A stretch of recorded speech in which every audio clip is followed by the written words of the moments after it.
Si uno mira la antigüedad, observa que el pensamiento empieza a desarrollarse con la religión. De alguna forma, la religión lo que permitía era envasar ciertas ideas y convertirlas en algún aspecto que la gente podía vivenciar cotidianamente. Se construían reglas que permitían mejorar la convivencia entre los hombres. Y evidentemente casi todo el ámbito mental estaba cubierto por esa religión.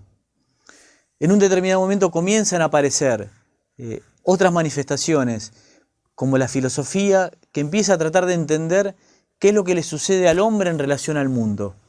Tratar de poder explicar qué es lo que pasa y qué es lo que sucede en el mundo y entender de alguna manera las reglas o la forma de poder explicarlo. Los griegos desarrollaron una cantidad de modelos y de explicaciones que fueron muy interesantes. Pero paralelamente, además de esta búsqueda externa de entender lo que sucede en la realidad, comenzaron a aparecer los que se llamaban escuelas iniciáticas. Estas escuelas permitían que el hombre pueda, a través del conocimiento de sí mismo, encontrar un camino espiritual. Estas escuelas se empezaron a desarrollar en diferentes lugares en la antigüedad. Una de ellas era muy conocida, que era donde todos los griegos en algún momento debían ir, que era Delfos, donde en el frontispicio aparecía la frase: «Conócete a ti mismo y conocerá el mundo y los dioses». Ahora, ¿por qué debían conocerse a sí mismos? ¿Qué era lo que sucedía en ese proceso? Estaba claro que el camino para acceder hacia el mundo espiritual, que después Platón plantea como el mundo de las ideas, o en algún sentido luego Kant plantea como el mundo nouménico, el camino, la puerta de ingreso estaba en ese conocimiento de sí mismo. Y lograban, a partir de ciertas disciplinas, principalmente físicas, que el hombre pueda empezar a manifestar su inquietud espiritual en la búsqueda del saber a través de ese conocimiento de sí mismo. Con el paso del tiempo, lo que fue sucediendo es que la religión y la filosofía fueron cada vez ocupando más espacio. Y estas escuelas iniciáticas fueron desapareciendo, y fue desapareciendo también esta necesidad de conocerse a sí mismo, y empezaron a encontrar o a buscar respuestas en otros lugares respecto a las inquietudes espirituales que sucedían. Esta idea de que la iniciación era el principal desideratum de la vida fue desapareciendo. Si uno mira el desarrollo del pensamiento, es evidente que la filosofía fue ocupando cada vez más espacio y luego apareció la ciencia, que de alguna forma empezaba a diferenciar los aspectos que eran erróneos de los que eran acertados a partir del uso del método experimental.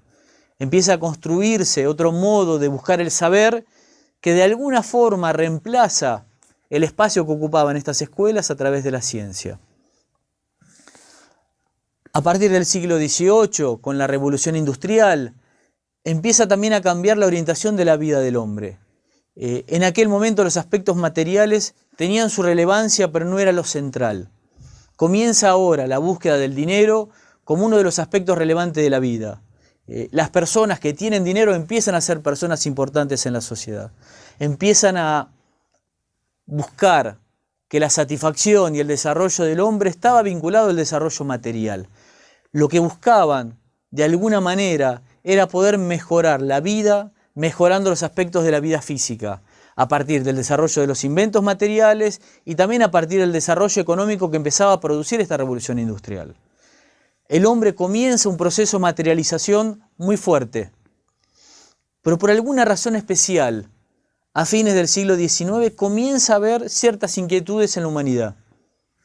Empiezan a aparecer ciertas búsquedas en esos viejos libros que en aquellas viejas escuelas iniciáticas se utilizaban a tratar de responder a nuevas inquietudes que las personas tenían.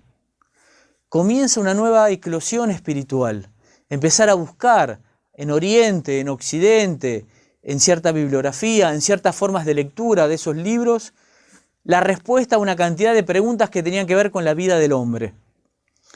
Y evidentemente encontraron que también esa búsqueda solo podía ser satisfecha a través del conocimiento de sí mismo. Y empezaron a aparecer una cantidad de escuelas, de lugares donde el hombre podía empezar a investigar. En ese contexto nace la logosofía. Es una escuela que viene a responder a esta inquietud que ha surgido nuevamente en el hombre, que es la necesidad de empezar a buscar ese saber, ese encuentro en lo metafísico a partir del conocimiento de sí mismo. Claro, era muy difícil volver a entender lo que fue escrito para hace 2000, 3000, 4000, 5000 años, en un lenguaje que muchas veces estaba muerto, de poder volver a darle vida a esa palabra. Por eso siempre se planteaba que el verbo se había perdido, la palabra estaba muerta, porque hoy la mente del hombre actual no podía revivir la sabiduría que contenían aquellas palabras. Y la logosofía trae de nuevo esa semilla, planteando que el hombre tiene la posibilidad de hacer su desarrollo espiritual a través de ese conocimiento de sí mismo. Ahora, ¿qué trae de nuevo para poder realizar esto? Está claro que el hombre siempre tuvo miedo de ser engañado, siempre hubo mucho engaño respecto a qué era lo espiritual. Es decir, muchas explicaciones que decían lo espiritual es esto, y sin embargo uno en un momento se daba cuenta que había algo que no estaba bien. Por tanto, era necesario empezar a encontrar otra manera de poder realmente acceder a lo espiritual. El autor de la logosofía comienza a pensar que evidentemente el método experimental desarrollado por la ciencia no era contradictorio con la vida espiritual. Se pensaba que de alguna forma la ciencia física, material, podía ser experimental, pero no la vida espiritual. Y comienza casi como si fuera con un primer axioma. Nadie debe creer en mis palabras. Debe comprobar si efectivamente lo que está afirmando la logosofía es realidad o no en su propia vida. La búsqueda de ese saber que el hombre venía buscando permanentemente, la logosofía viene a responder para poder desarrollar internamente el camino que siempre el hombre buscaba. Está claro que ese conocimiento de sí mismo requiere de un mapa que la logosofía provee, esto es, de encontrar un nuevo modo de leer cómo es que me suceden las cosas, la posibilidad de poder construir hipótesis de trabajo dentro de uno mismo para poder corroborar si efectivamente el funcionamiento de la dinámica interna es de una manera o de otra, y poder por fin avanzar dentro del mundo espiritual sin engaños, sin mentiras. Hoy es posible que uno pueda tener una vida espiritual sin dejar de tener la vida cotidiana que uno tiene en su trabajo, en su familia.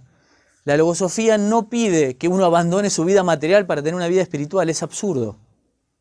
Es necesario poder equilibrar las vidas, donde uno tiene que realizar su misión respecto a su vida material, de poder tener los bienes que le permitan tener una vida acomodada, de poder desarrollar su familia y en ese contexto poder desarrollar su vida espiritual, que no está despegada de las otras vidas. Entonces, uno comienza a tener una vida mucho más amplia, porque en la vida cotidiana que vive empiezan a aparecer otras cosas que uno conoce respecto a lo que le sucede adentro en el mismo momento que vive. Vive dos vidas al mismo tiempo. La vida externa que ya vivía y comienza a vivir una vida interna especial. Esta vida interna que uno empieza a conocer le permite desarrollar una cantidad de herramientas que producen mayor felicidad.